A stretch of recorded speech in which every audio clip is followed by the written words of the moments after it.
And that is the New World this week that we live in, and that's how we get going on New World Next Week, episode 586. Our second story, James, a really interesting one to me. And yes, we will have to mention the Orange Man. D.C. judge said U.S. treated Nazis better than Venezuelan migrants who were deported, grabbing this from the BBC, who would know a thing or two about sheltering Nazis. A U.S. appeals court judge on Monday said the U.S. gave Nazis better treatment during World War II than it did to hundreds of Venezuelans deported this month over alleged gang ties. The U.S. Court of Appeals for the D.C. Circuit heard arguments over the over the Trump administration's use of the 1798 Alien Enemies Act to deport 238 alleged Venezuelan gang members to a mega prison in El Salvador. During a fraught 2-hour hearing, Judge Patricia Millett questioned the government's use of the law to deport Venezuelans without a way to challenge the allegations. There were plane loads of people, she said. Nazis got better treatment under the Alien Enemy Act than has happened here.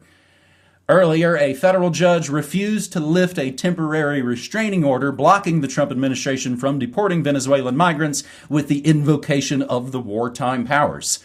The controversial Judge James Boasberg ruled that many of those deported dispute their gang affiliation and must be allowed to challenge their removal.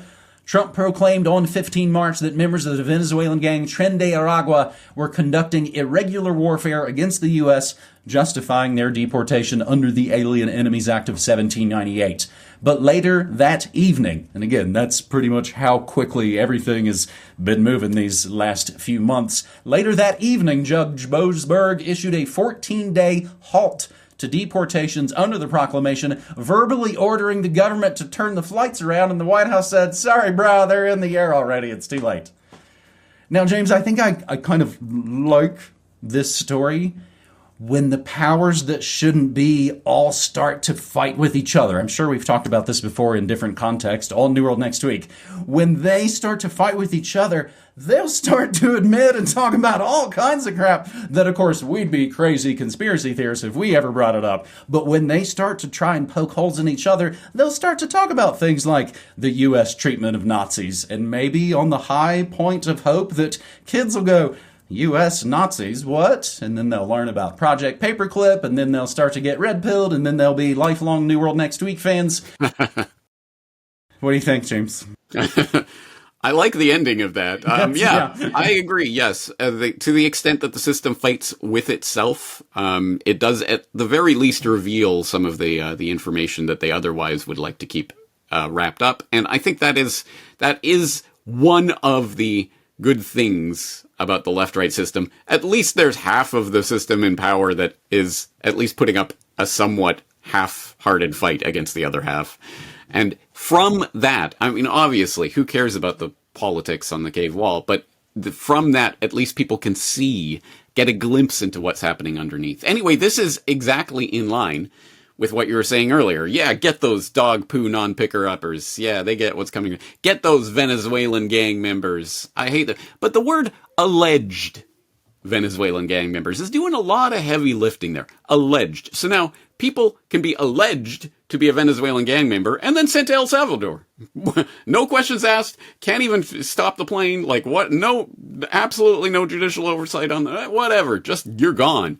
And, of course, it has already happened. Oh, that gang sign that guy had on his tattoo. It was a crown on a soccer ball. It's a soccer-related tattoo. Who cares? You're already in El Salvador. No questions asked. So for people who cannot imagine why this might be a bad thing, get those Venezuelan gang members, alleged Venezuelan gang members. Try this on for size. Quote, no free man shall be seized or imprisoned, or stripped of his rights or possessions, or outlawed, or exiled, or deprived of his standing in any other way, nor will we proceed with force against him, or send others to do so, except by the lawful judgment of his equals, or by the law of the land. Was that some sort of recent Supreme Court ruling or something? Was that maybe a constitutional document clause or something? No, that's from the Magna Carta, the freaking Magna Carta, 810 years ago. The foundations of Western jurisprudence and the entire concept of the legal system, due process of law, goes back at least 8 centuries and is being absolutely eviscerated in front of our eyes to the thunderous applause of people who think, hey, at least we're getting those Venezuelan gang members, right? And again, for the hard of thinking who do not understand what the real picture is here, even if every single one of those people really was a horrible Venezuelan drug gang member, okay, great. But you don't understand. No. They're destroying due process of law because they are coming for you.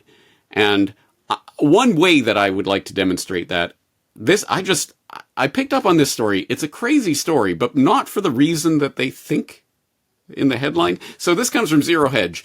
Inorganic. GPS data reveals Bernie Sanders' AOC anti-oligarchy rally was full of serial protesters. And it goes into this story, and we're supposed to go, yeah, those stupid, inauthentic Dem rallies, yeah. But it's actually a super creepy story because it shows this data analysis of these 34,000 quote-unquote protesters. No, there were only 20,189 devices there. And doing this data analysis, we can show that 84% of the devices present had attended 9 or more Kamala Harris rallies, Antifa BLM, pro-Hamas, pro-Palestinian protests. 31% had attended over 20 of those.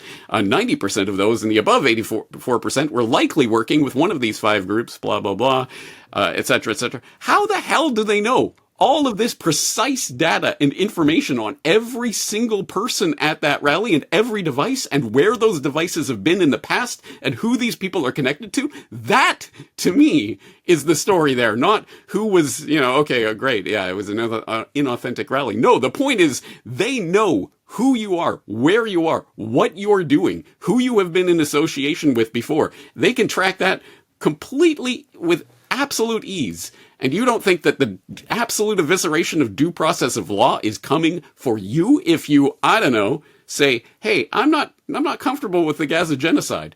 Boom! To El Salvador with you. Anyway, I'm sure I'm not telling people things that they haven't heard before, but I hope I can connect those dots in a way that people might have a little bit of hesitation cheering on this cleaning up the streets.